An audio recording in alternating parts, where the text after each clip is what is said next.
Hello everybody, welcome to week 2.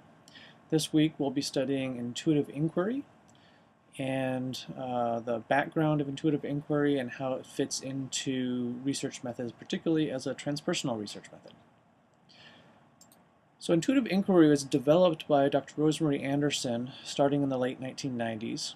And the two texts that are most recent that she's written about intuitive inquiry are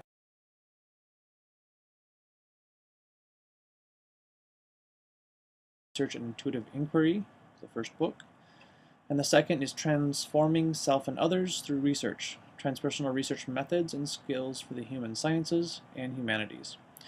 She's also written a number of articles, and there has been an issue of the Humanistic Psychologist, I believe it was, which was devoted to different research which has used intuitive inquiry. And that's probably what I'll be pulling from when I select an article for this week for you to read in addition to these texts.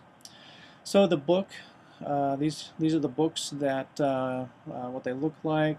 5 ways of doing qualitative analysis there, and then Transforming Self and Others.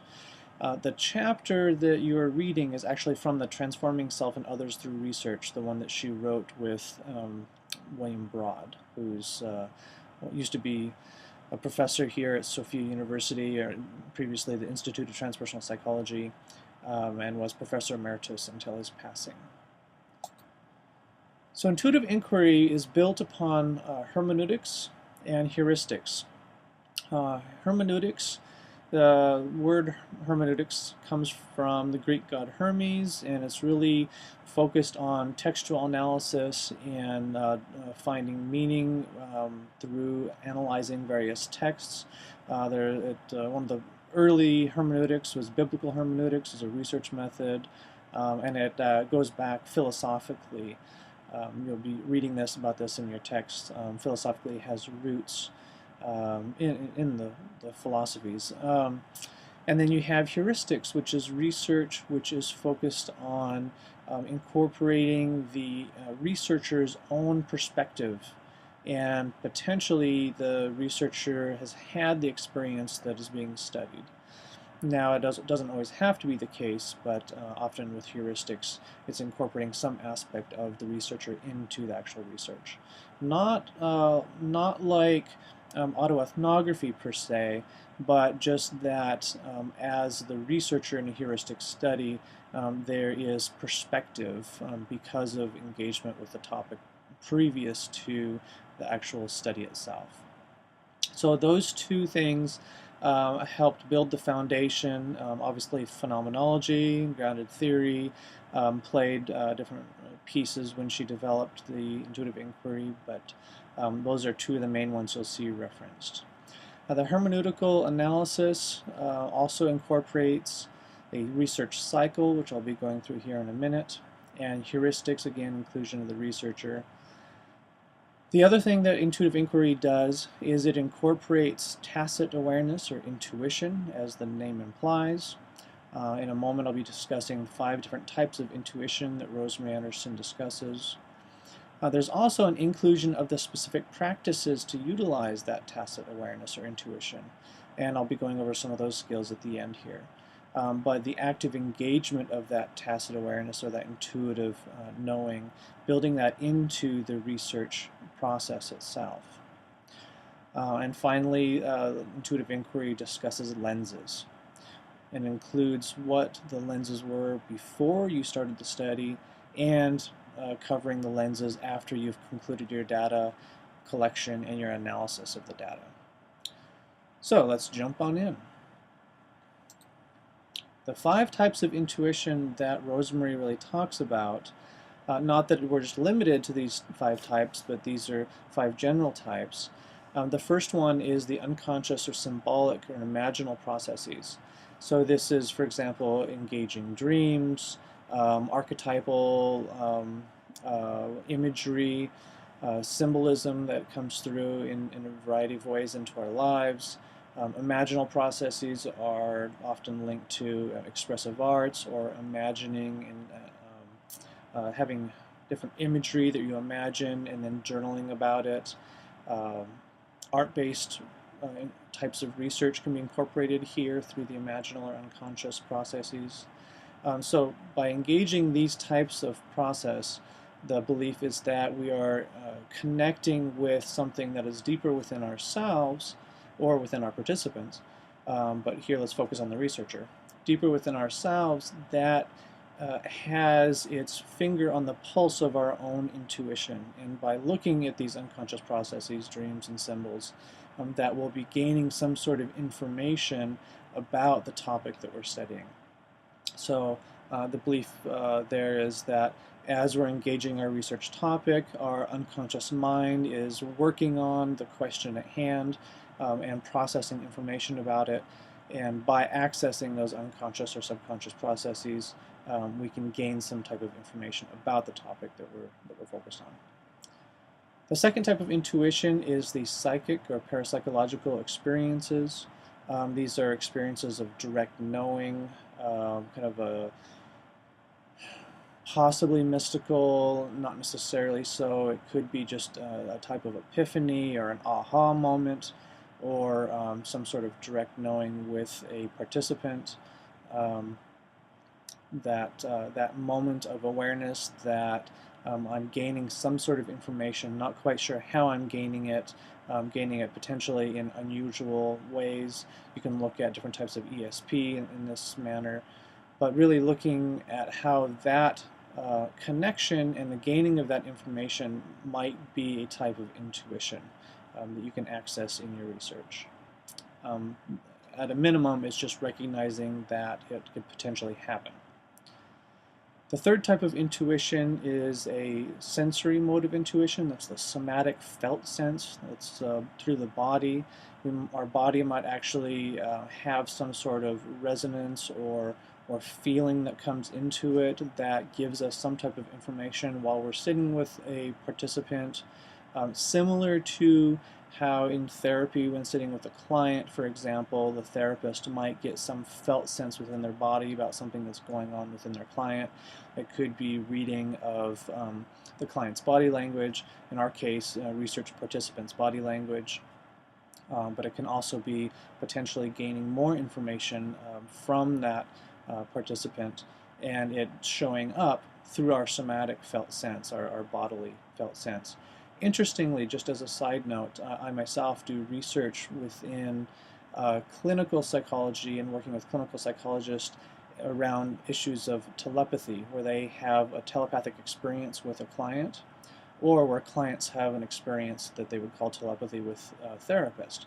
And one of the things I noticed is often when people discuss that, what we call telepathy, often there is a somatic or bodily felt sense that is associated with that.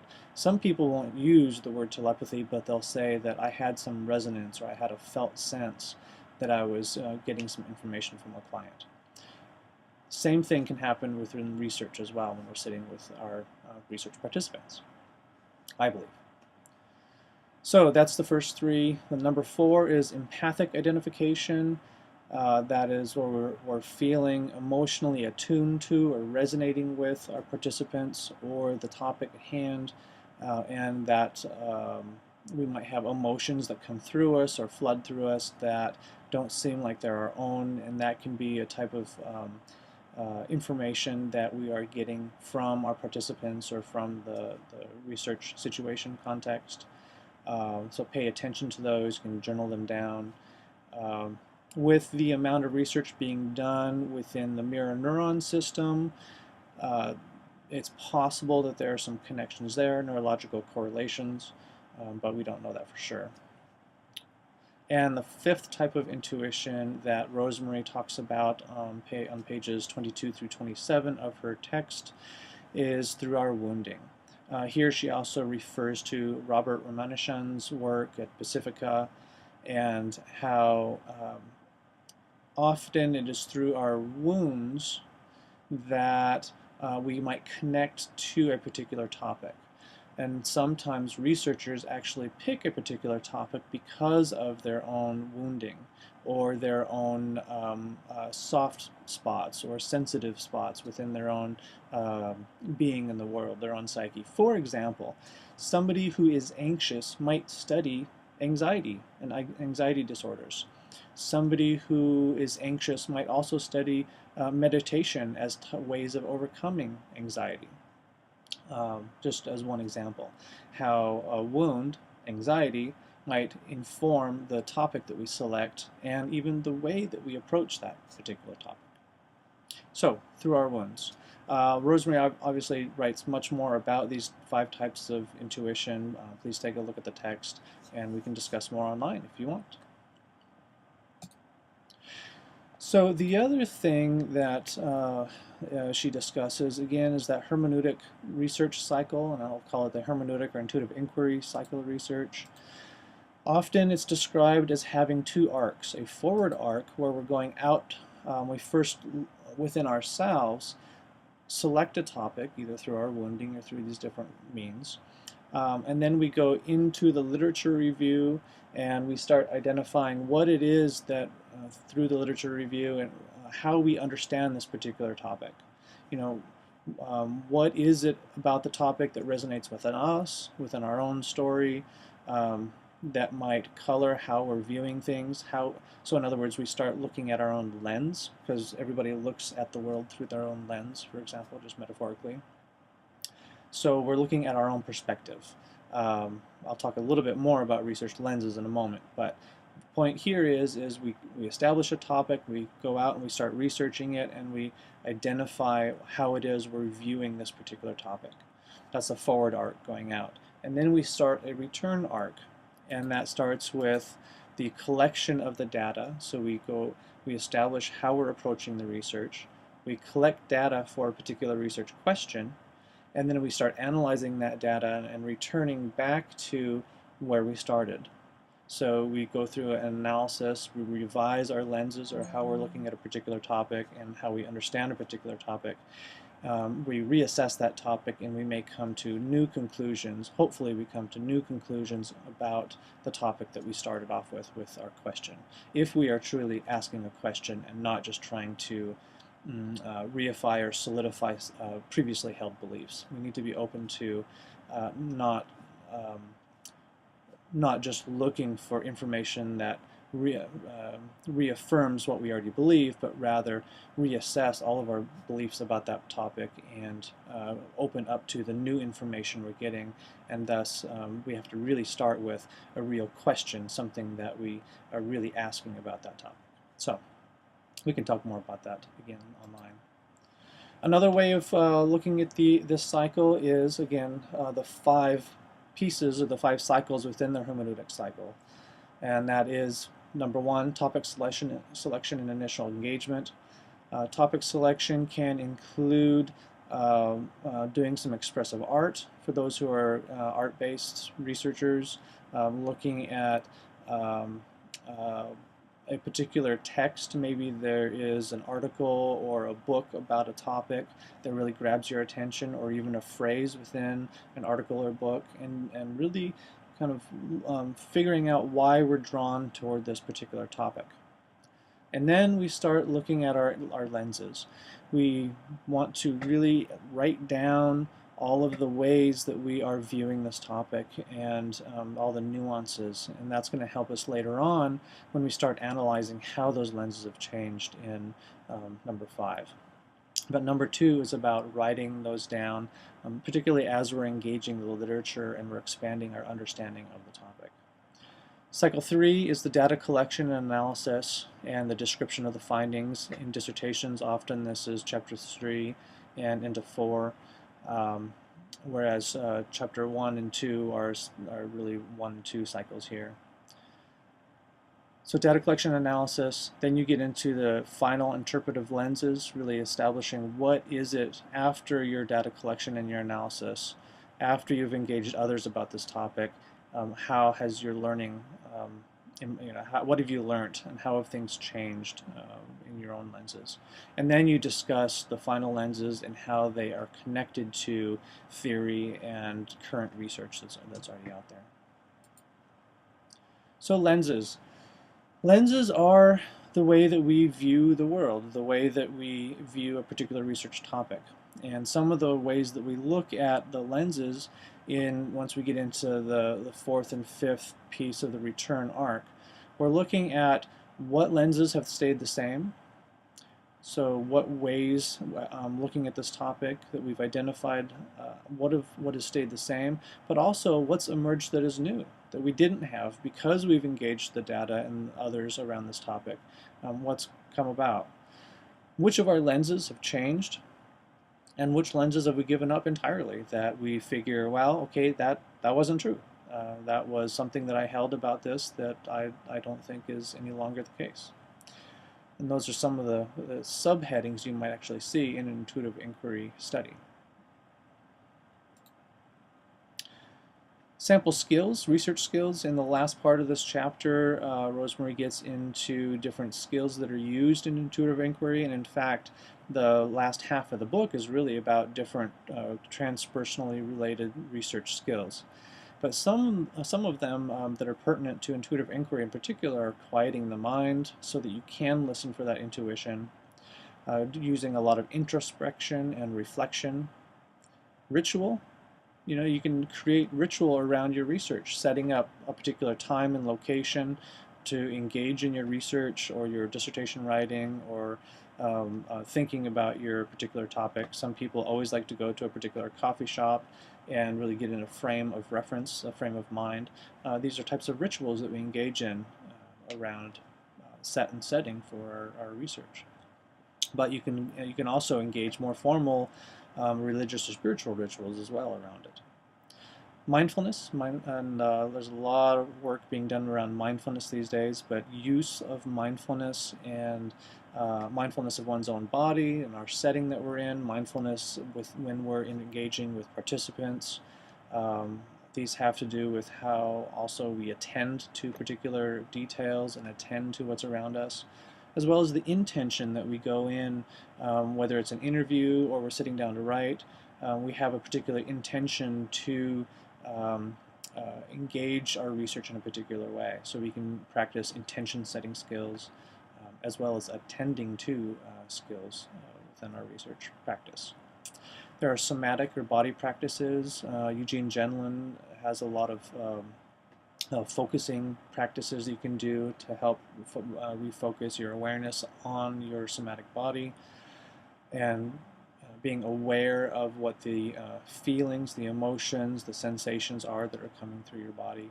There's Rosemary Anderson actually uses something called embodied writing. You can read more about that in her text, also in other texts. But a way of journaling that is really present. It's focused in the present moment and sensations that are coming through the body. Intuitive inquiry is also open to the use of expressive arts and art-based research integrated into intuitive inquiry. We're going to cover art-based research more in weeks later, but essentially you can use it.